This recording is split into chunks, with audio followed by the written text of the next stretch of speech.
ದಿವಸ ಈ ಒಂದು ಭವನವನ್ನ ಉದ್ಘಾಟನೆ ಮಾಡೋದಕ್ಕೋಸ್ಕರ ಬಹಳಷ್ಟು ಸಂತೋಷ ಆಗ್ತದೆ.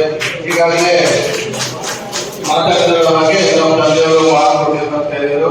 ಇವತ್ತು ದಿವಸ ಒಂದು ಕೆಲಸವನ್ನ ಉದ್ಘಾಟನೆ ನನ್ನ ಕೈಯಿಂದ ಆಗ್ತದೆ ಅಂತ ಹೇಳಿದ್ರೆ ನನ್ನ ದೈವ ಅಂತ ಹೇಳಿ ಹೇಳಲು ಇಷ್ಟಪಡ್ತೀನಿ.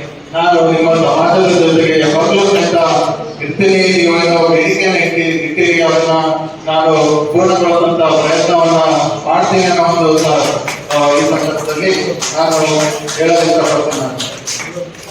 ನಮ್ಮ ತಂದೆಯವರು ಹೇಳ್ತಾ ಇದ್ರು, ಎಲ್ಲಾ ಸಮಾಜನೂ ಒಂದೇ ಜಾತಿ ಅನ್ನೋದು ಇರೋದಿಲ್ಲ ಅಂತ ಹೇಳ್ಬಿಟ್ಟು. ಅದೇ ರೀತಿ ನಾನು ಅವರ ದಾರಿಯಲ್ಲಿ ಇವತ್ತಿನ ದಿವಸ ನಡಿಬೇಕನ್ನೋ ಒಂದು ಆಸೆಯಿಂದ ಇವತ್ತು ಬರ್ತೀನಿ. ನಾನು ಅದನ್ನ ಹೇಳ್ತೀನಿ, ಎಲ್ಲಾ ಸಮಾಜನೂ ಒಂದೇ, ಮಾನವನ ಜಾತಿ ಒಂದೇ ಅನ್ನೋ ಒಂದು ಮಾತನ್ನ ಈ ಸಂದರ್ಭದಲ್ಲಿ ನಾನು ಹೇಳ್ತೀನಿ.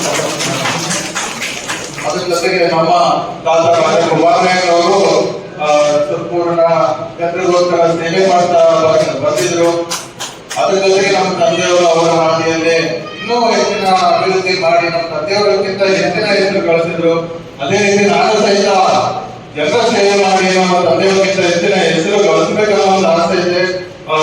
ಈ ಒಂದು ಕೆಲಸವನ್ನ ನಾನು ಹಗಲು ರಾತ್ರಿ ಮಾಡ್ತೀನಿ, ನೀವು ರಾತ್ರಿ 12 ಗಂಟೆಗೆ ಸಹಿತ ಲೋನ್ ಇದ್ರು ನಮ್ಗೆ ಸ್ಪಂದನೆ ಮಾಡ್ತೀನಿ ಅನ್ನೋ ಒಂದು ಮಾತನ್ನ ಈ ಸಂದರ್ಭದಲ್ಲಿ ತಮ್ಮೆಲ್ಲರೂ ನಾನು ಹೇಳಲು ಇಷ್ಟಪಡ್ತೀನಿ. ನಾನು ಅದ್ರ ಜೊತೆಗೆ ನಮ್ಮ ಪಕ್ಷ ಯಾವಾಗಲೂ ಬಡವರಿಗೋಸ್ಕರ ದುಡಿತಕ್ಕಂಥದ ನಮ್ಮ ಪಕ್ಷ ಕಾಂಗ್ರೆಸ್ ಪಕ್ಷ ಸ್ವತಂತ್ರವನ್ನ ತಂದುಕೊಂಡಂತ ಪಕ್ಷ. ಸ್ವತಂತ್ರ ಸಿಕ್ಕ ಮೇಲೆ ಬ್ರಿಡ್ಜ್ಗಳಾಗಿರ್ಬೋದು, ರೋಡ್ಗಳಾಗಿರ್ಬೋದು, ಅವಾಗಿನ ಪರಿಸ್ಥಿತಿ ಯಾವ ರೀತಿ ಇತ್ತು ಅಂತ ಹೇಳಿದ್ರೆ ಬಿಟ್ಟು ಹೋಗ್ತಾನೆ ಯಾವುದೇ ಸೌಲಭ್ಯ ಇರಲಿಲ್ಲ. ನಮ್ಮ ಪಕ್ಷದವರು ಹಗರಾತ್ರಿಗಳು ಬ್ರಿಡ್ಜ್ಗಳು ಮಾಡಿದ್ರು, ರೋಡ್ಗಳು ಮಾಡಿದ್ರು, ಕರೆಂಟ್ ಮಾಡಿದ್ರು. ಯಾವ್ದಾದ್ರು ಪಕ್ಷ ಈ ಕೆಲಸಗಳನ್ನ ಮಾಡ್ತಾ ಹೋದಂತೆ ಕಾಂಗ್ರೆಸ್ ಪಕ್ಷ ಅನ್ನೋ ಒಂದು ಮಾತನ್ನ ಈ ಸಂದರ್ಭದಲ್ಲಿ ಹೇಳ್ತೀನಿ. ಈ ಒಂದು ಕೆಲಸವನ್ನ ಬಡವರಿಗೋಸ್ಕರನೇ ಮಾಡ್ತಾ ಬಂದ ನಮ್ಮ ಪಕ್ಷ ಇವತ್ತಿನ ದಿವಸ ನಮ್ಮ ಮುಖ್ಯಮಂತ್ರಿಗಳಾದ ಸಿದ್ದರಾಮಯ್ಯ ಸಾಹೇಬರನ್ನ ನಾವು ನೆನೆಸ್ಬೇಕಾಗ್ತದ, ಮತ್ತೆ ಉಪಮುಖ್ಯಮಂತ್ರಿಗಳಾದ ಡಿ.ಕೆ. ಶಿವಕುಮಾರ್ ಸಾಹೇಬರನ್ನ ನೆನೆಸ್ಬೇಕಾಗ್ತದ. ಯಾಕಂದ್ರೆ ಅವರು ಬಡವರಿಗೋಸ್ಕರ ಶ್ರಮಿಸ್ತಾ ಬಂದಾಗ ಇವತ್ತಿನ ದಿವಸ ನಾನು ಅದೇ ಪಕ್ಷದಿಂದ ನಾನು ಚುನಾಯಿತನಾಗಿ ನಾನು ಕಾಂಗ್ರೆಸ್ ಪಕ್ಷದ ಕ್ಯಾಂಡಿಡೇಟ್ ಆಗಿದ್ದೇನೆ ಅನ್ನೋ ಅವಕಾಶ ಮಾಡಿಕೊಂಡಿದ್ದೆ ನಮಗೆ ಸೇವೆ ಮಾಡೋದಕ್ಕೋಸ್ಕರ.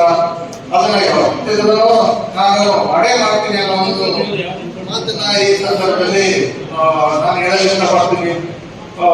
ಕೆಲವರು ಮಾತಾಡ್ತಿರ್ತಾರೆ, ಡೈರೆಕ್ಟ್ ಗೆದ್ದಲ್ಲ, ಯಾವುದೇ ಮೆಂಬರ್ ಆಗಿರ್ಲಿಲ್ಲ, ಏನಾಗಿರ್ಲಿಲ್ಲ ಅಂತ ಹೇಳ್ಬಿಟ್ಟು. ನಾನೊಬ್ಬ ಇಂಜಿನಿಯರ್ ಅಂತ ಹೇಳಿದ್ರೆ ಎಲ್ಲ ಎಜುಕೇಶನ್ ಮಾಡಕ್ ಗೊತ್ತಾಗ್ತದೆ, ಬಿಲ್ಡಿಂಗ್ ಮಾಡಕ್ ಗೊತ್ತಾಗ್ತದೆ, ಸುರಪುರನ ಅಭಿವೃದ್ಧಿ ಮಾಡೋದನ್ನು ಗೊತ್ತಾಗ್ತದೆ ನನಗೆ. ಹಾಗಾಗಿ ಅದ್ರ ಜೊತೆಗೆ ನಮ್ಮ ತಂದೆಯವರಿಗೆ ದಾರಿ ಹಾಕೊಟ್ಟಲ್ಲ.